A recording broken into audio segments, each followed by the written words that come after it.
Hey guys, it's Paul Trimmer here from Puerto Vallarta. Today I want to talk about things that people don't often think about when they're coming down here to buy real estate. So just a few things to mention, bits of advice, and some tips and tricks, I guess.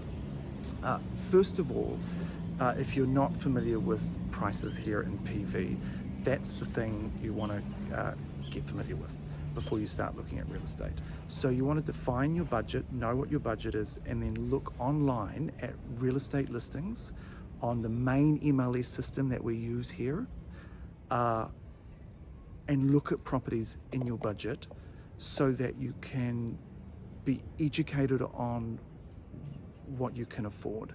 Because there is a perception often when people are maybe retiring or moving down here from the US and Canada and other countries, is that I'm going to get so much more for my money and down in Mexico. And that is true. That is more true in other parts of Mexico and less true here in PV. The real estate here is kind of expensive. If you're moving from San Francisco or the middle of Los Angeles down here, you're going to be impressed. You're going to be impressed with what you can get. But if you're in a different part of those countries where the real estate's not that expensive, then you'll be surprised at just how expensive PV real estate can be, especially for quality properties, quality views, location, things like that. Why is that? PV has a lot to offer. Really great infrastructure, it's really beautiful, it's fantastically connected with the airport to so many cities around the world. Restaurants, the nightlife, the safety, things to do, etc, etc, etc, etc. There's a lot going on here. So but here's the thing. I've had many clients, like Americans, Canadians, who moved elsewhere in Mexico because the real estate was cheaper. They were able to get their dream on the beach, have a villa on the beach or whatever. They moved there and then after a couple of years realized the infrastructure was not what they want. Their lifestyle was not what they were expecting. The coffee shop opened at 2 o'clock in the afternoon and closed at 2:30. So it just wasn't the lifestyle they were aiming for. They were 2 hours from an airport,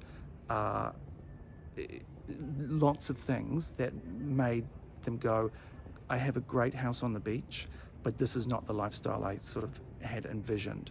And then they've gone and sold and moved to PV and not got the villa on the beach that they once had, but got so many more things that PV had to offer.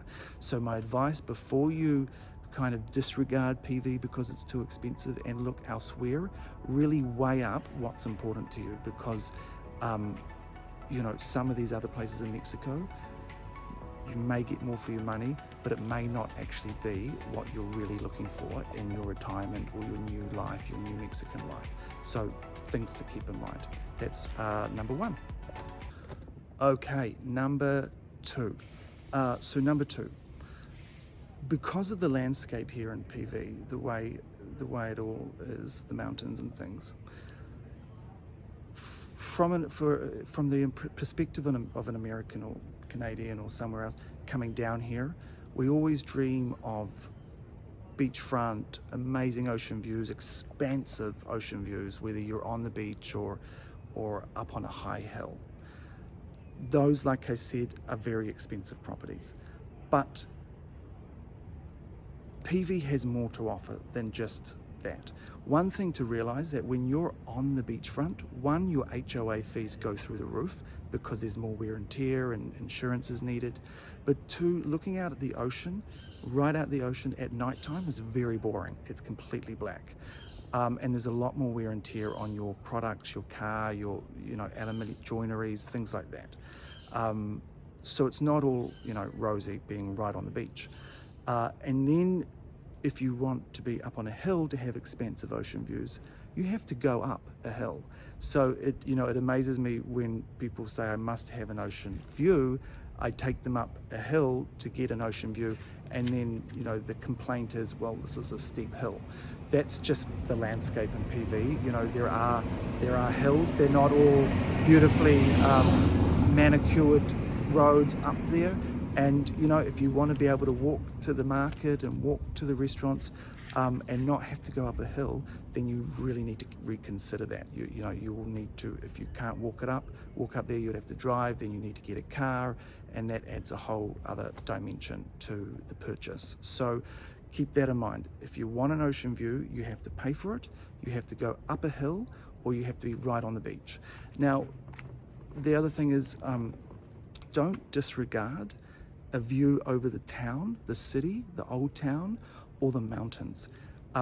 I know ocean views are what we all dream of, but actually the mountain views in PV or views out over the city are really beautiful. They really are fantastic. And like the city view, for example, at night is beautiful with all the different lights and tones, really beautiful to be looking at. So don't be disheartened if you can't get an ocean view. So that's number 2. Number 3, things that people often will say, they want to buy a house instead of a condo because there's no HOA fees. I get it, but keep in mind that a house here in the tropics, you can't just abandon a house. You can't leave it for high season, for low season and disappear for 6 months. They need attention. They need maintenance. So although you might not be paying HOA fees, you do need a cleaner. You need a person looking after the swimming pool.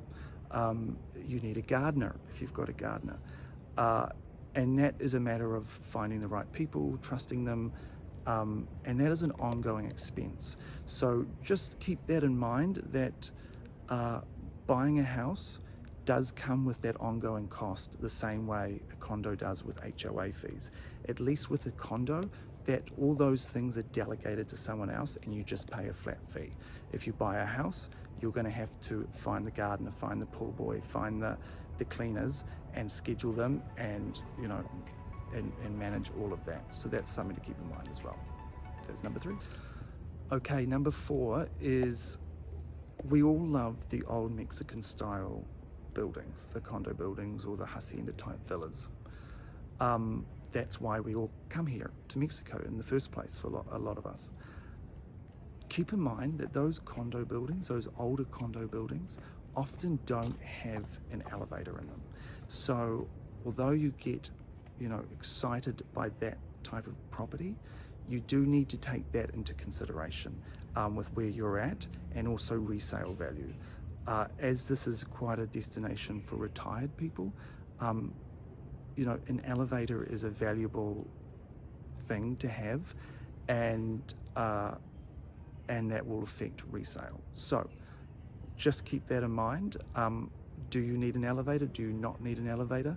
If you need an elevator, that is going to limit you on a lot of the more older character-filled condo buildings. Also keep in mind that those buildings take quite a bit of money for upkeep. Some buildings do it really well, like Selva Romantica in the Romantic Zone. It is a beautiful building. It's that beautiful PV style, and they look after it really well. The HOA fees are a little high, but it's a great building and it has a huge demand. I mean, there's only been a few listings this year in that building, and they go really quickly. So that's okay being in a building like that. Some of the other ones, if they haven't got a good management or administration team and they don't get kept up to date, that can be a bit of a problem. So, decide, do you need an elevator or do you not need an elevator? And how are they looking after that building? Is it in good condition? Do you feel like there's a good team looking after that building? Number 4.